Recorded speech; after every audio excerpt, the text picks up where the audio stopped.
नमस्कार, आप देख रहे हैं आरएसएन एक्सप्रेस। निरंतर पॉलिटिकल लोगों से हम लोग बातचीत कर रहे हैं। उसी बीच में हिसार की शान पूर्व मंत्री श्रीमती सावित्री जिंदल हमारे साथ हैं, क्योंकि कांग्रेस पार्टी के छोड़कर भाजपा में शामिल होने के बाद लोग एक कयास लगा रहे हैं, क्योंकि विधानसभा चुनाव है तो ये है कि सावित्री जल्दी मैदान में उतरेंगे नहीं उतरेंगे, पार्टी के क्या आदेश होंगे, उसी को लेके आज जैसे यहाँ पहुंची थी हिसार निवास पर, लोगों का तांता था मिलने के लिए, लगातार मिल रहे हैं लोग, अपनी एक समस्या लेकर आ रहे हैं।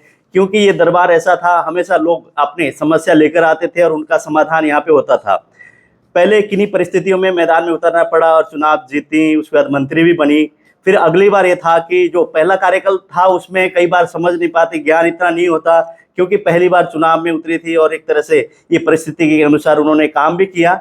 लेकिन दूसरी बार उम्मीद ये थी कि मैंने ये काम करना है, हिसार को इस तरह से चौमुखी विकास की ओर ले जाना है, हिसार का सुधार करना है। उस और वहाँ पर क्या हुआ कि हिसार की जनता ने फिर स्वीकारा नहीं, कहीं ना कहीं कोई कमी रही, उस वजह से हारना पड़ा। लेकिन लगातार जनता यहाँ पहुँचती थी दरवाजे में और लगातार अपने काम को लेकर, अपनी एक तरह से समस्याओं को लेकर इनके दरवाजे हमेशा खुले रहे।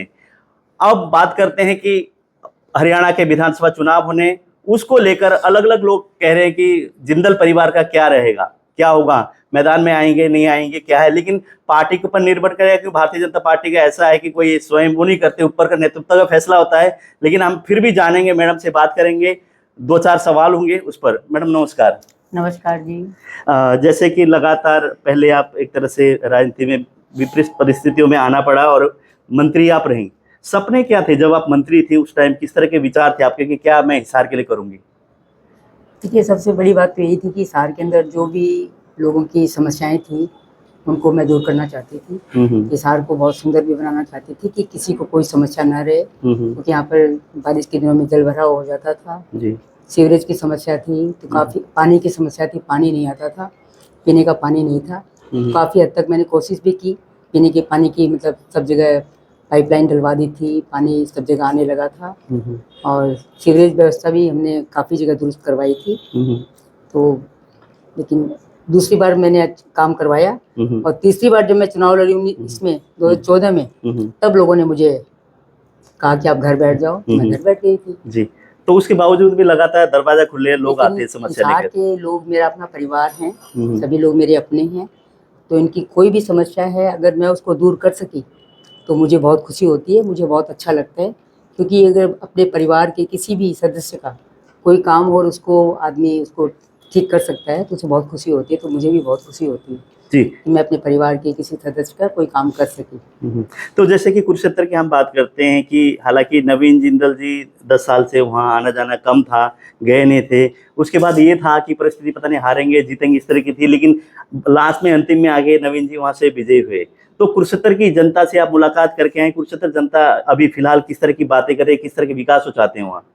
देखिए, कुरुक्षेत्र की जनता भी वही, हमारा शुरू से 10 साल नवीन वहाँ से एमपी रहा, उससे पहले 1.5 साल बाबूजी रहे वहाँ से एमपी।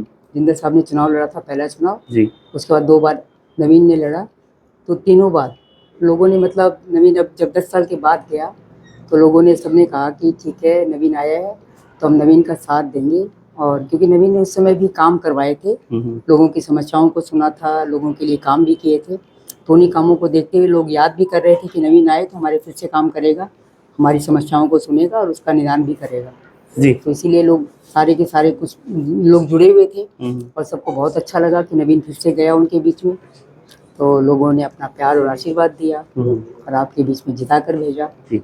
जैसे हिसार की हम बात करें, हिसार में भी चौधरी रणजीत सिंह यहाँ से प्रत्याशी थे और लगातार आप कई कार्यक्रम में जाती थी, शाम के समय भी आप दिखती थी, लेकिन हिसार से आप लोगों ने जितवाया लेकिन सीट नहीं निकल पाई, क्या खामियां लगती है आपको? देखिए, मैं तो अपने हिसार के लिए कह सकती हूँ, तो मेरे हिसार वालों ने तो मेरा साथ दिया, सबने अपना प्यार और आशीर्वाद दिया, हिसार से जिताया। बाकी जगह का तो मैं नहीं कह सकती कि उन लोगों का क्या कैसे रहा। मैं अपने हिसार वालों के लिए कह सकती हूँ कि मेरे हिसार वाले मेरा अपना परिवार है, तो उन्होंने बिल्कुल मेरा साथ दिया जी, मेरा साथ देकर उनको जिताया जी। इस वक्त की बात करें तो जैसे आप कांग्रेस में थी, बहुत सारे लोग आपसे जुड़े हुए थे, कुछ लोग आपके साथ गए, कुछ अभी कांग्रेस में हैं और कुछ लोग ऐसा भी दावा कर रहे हैं कि इस बार हम चुनाव लड़ेंगे। कुछ चेहरे ऐसे हैं, कुछ एक अशोक गोयल मंगाले वाला, वो भी कह रहे हैं कि मैदान में मैं उतरूंगा। उधर से आपके करीबी रहे, अच्छे संबंध रहे बाबूजी के साथ भी, बजरंग दास गर्ग, वो भी कह रहे हैं इस बार मैं चुनाव लड़ूंगा। वहीं पे रामनिवास राणा तो आपने स्वयं एक तरह से तो माता ही मानते हैं और पूरा का पूरा आपके गीत ही गाते हैं। वो भी एक तरह से उनको भी आपने आगे बढ़ाया, चुनाव लड़ाया, वो भी सोच रहे हैं कि इस बार मैं चुनाव लड़ूंगा। तो इस तरह के हालात है। और डॉक्टर कमल गुप्ता तो स्वयं चाहते ही हैं। वहीं पर गौतम सरदाना की बात करें, अन्य बहुत सारे लोग हैं। क्या लगता है परिस्थिति किस तरह की होगी इस बार के चुनाव में? देखिए, इसके बारे में मैं वैसे सबके लिए मैं नहीं कर सकती, लेकिन हाँ, यहाँ पर जो पार्टी का आदेश होगा मैं पार्टी का आदेश मानूंगी, और अगर पार्टी मुझे चुनाव लड़वाना चाहेगी तो मैं ज़रूर चुनाव लड़ूंगी। तो मतलब चुनाव लड़ने का आपने फैसला किया हुआ, अगर पार्टी आदेश देगी तो चुनाव लड़ेंगे? बिल्कुल, पार्टी आदेश देगी तो जरूर चुनाव लड़ूंगी। जी, जनता ये जानना चाहती थी कि श्रीमती सावित्री जिंदाल चुनाव लड़ेंगी नहीं लड़ेंगी। इन्होंने स्पष्ट कर दिया, अगर पार्टी का आदेश होगा तो ये चुनाव लड़ेंगे। जैसे ना पिछले वर्षों में भी हमारी बात होती थी, आपका तो वैसे आप ना पार्टी को ज्यादा प्रेफरेंस देती है, कांग्रेस में आप रही चाहे यहाँ, आपने कहा था पार्टी का आदेश होगा तो मैं लड़ूंगी। पिछली बार ना लोग ये उम्मीद लगा रहे थे कि आप लड़ेंगी चुनाव और यहाँ से आप जीतेंगी। हालांकि सर्वे के अनुसार, लोगों के अनुसार 25, 30, 40 हजार से आपको मार्जिन से आप जीत भी रही थी, लेकिन आपने पिछली बार चुनाव क्यों नहीं लड़ा?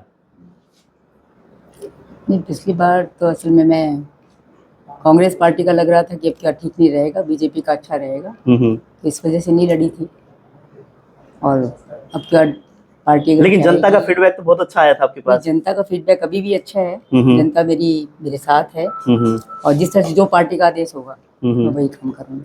तो जैसे कि फिलहाल जैसे पार्टी का आदेश तो आपने कह दिया कि पार्टी जैसे कहेगी उस हिसाब से मैं चुनाव में आने वाले समय में अगर कहेगी तो मैदान में उतरेंगे, नहीं तो एक तरह से पार्टी के लिए काम करेंगे। तो इस बार अगर आप मैदान में उतरती हैं और यहाँ से उतरेंगी तो कहीं ना कहीं जीत आप यहाँ से करेंगी, तो क्या आपके सपने हैं इस बार के हिसार शहर को किस तरह का बनाना है? वो सब देखिए, पहले पार्टी आदेश जो देगी वो करके उसके बाद जो होगा उस बाद में करेंगे। पहले से अभी से प्लान बनाने से कोई फायदा नहीं है। तो आपको लगता है जो पिछले बार जो कांग्रेस में लोग थे, अभी फिलहाल वो कांग्रेस में ही है, कुछ तो आपके पास आ गए, मैंने कहा कि बहुत सारे लोग आपके साथ आए हैं, जो कांग्रेस में ही है वो क्या समर्थन सपोर्ट करेंगे आपको? मैंने आपको एक ही बात बताई कि सार मेरा परिवार है, सारे लोग मेरे परिवार के सदस्य हैं, सब लोग मेरा साथ देंगे। तो इस बार ना नए नए चेहरे भी आ रहे हैं, जैसे तरुण जैन कहते हैं कि मैं भी मैदान में उतरूंगा।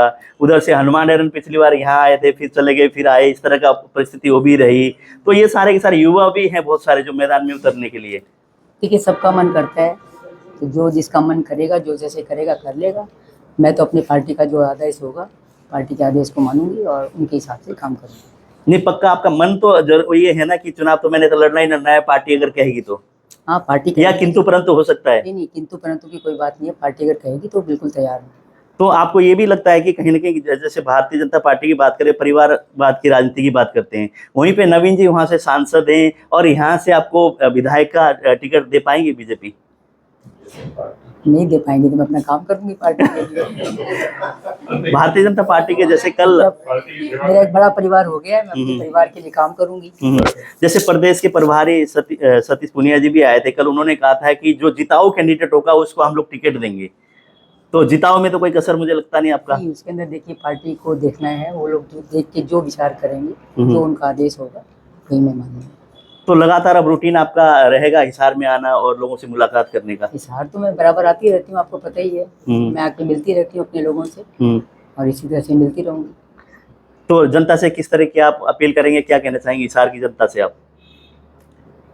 मैं मेरी जनता से यही कहना चाहूँगी कि आप सब मेरे परिवार के सदस्य हैं और सब लोग मेरे अपने हैं, और इसी तरह से मेरा साथ देते रहिएगा।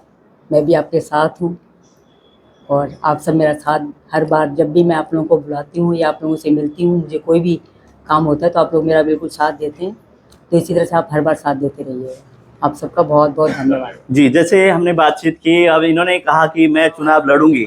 हो सकता है कई नेताओं के पेट में दर्द भी हो, गुड़गुड़ी हो, क्योंकि अभी तक ये नहीं था कि श्रीमती सावित्री जिंदल अपने मुंह से कहीं कि मैं चुनाव लड़ूंगी, इस तरह की बातें नहीं थी, लेकिन स्वयं ने ये कह दिया स्पष्ट कि मैं चुनाव लड़ूंगी, पार्टी के आदेश होंगे तो कहीं ना कहीं भारतीय जनता पार्टी भी ये देखेगी जिताऊ कैंडिडेट कौन है, ये भी देखेगी। और वर्तमान में जो एक तरह भारतीय जनता पार्टी में जो नेता है वो भी विचार नहीं, एक तरह से वो है, वो तो पार्टी को देखना है, लेकिन पार्टी ये भी कार्य करते हैं कि जो चेहरा नहीं होता, कई बार लाइन पे नहीं होते, कोई उम्मीद ही नहीं लगा रहे, ऐसे चेहरे को भी भारतीय जनता पार्टी मैदान में उतारती है।